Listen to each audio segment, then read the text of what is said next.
Morning, kiddo. Today, or rather yesterday, we were listening to music as we drove. After I picked you up and from the farm, and we drove home. And you were listening to one of your favorite guys. And when I got home, I put my earbuds in and went to go work around the fire, which is still burning in the background. And your music was still playing. And you know, I like him.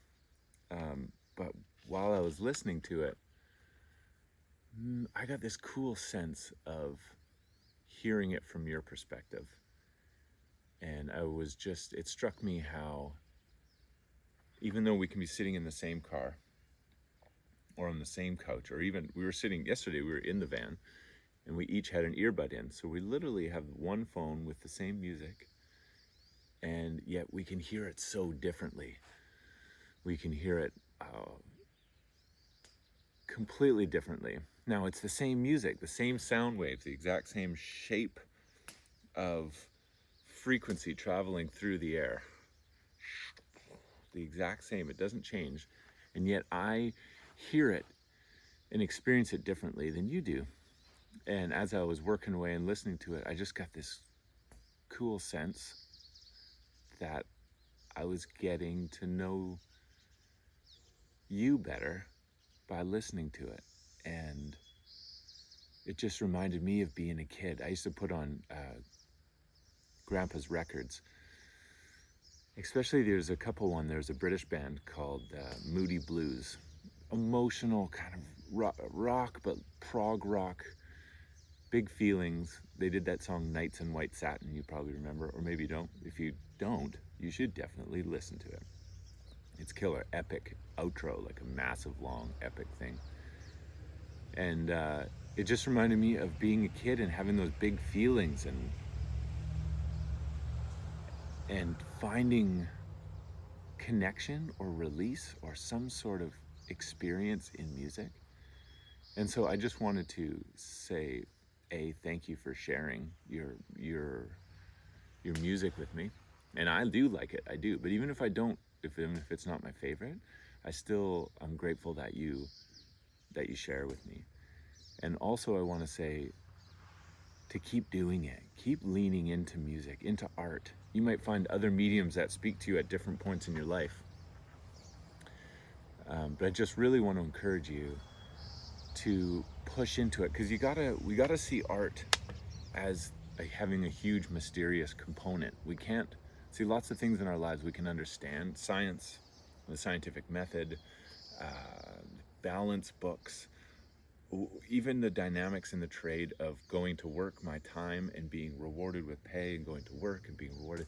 A lot of that can be categorized and understood, not completely, but very, very closely. There's a lot of structure there. We can put things in categories and we can make a chart and we can understand it. Whereas with art, with music, man, it's so mysterious. It's like a little window. You just get to open it up and look through and experience it, but not be able to categorize it. I mean, lots of people do. There's melody, there's harmony, there's rhythm and structure, there's tradition, and there's contemporary leading edges of concepts and themes and genres.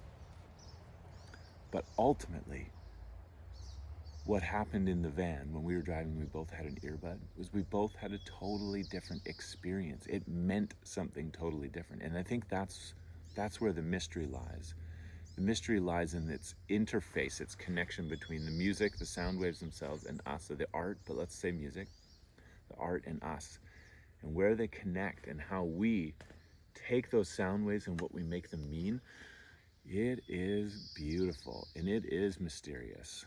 And I just want to encourage you forevermore, lean into music, lean into art.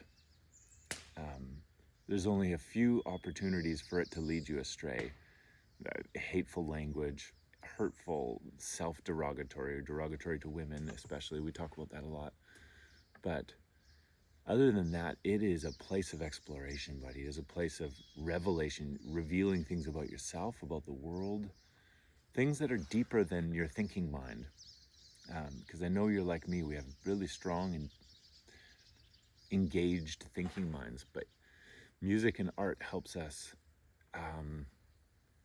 draw up from underneath the thinking mind. Some people call it the unconscious or emotional intelligence and this kind of thing.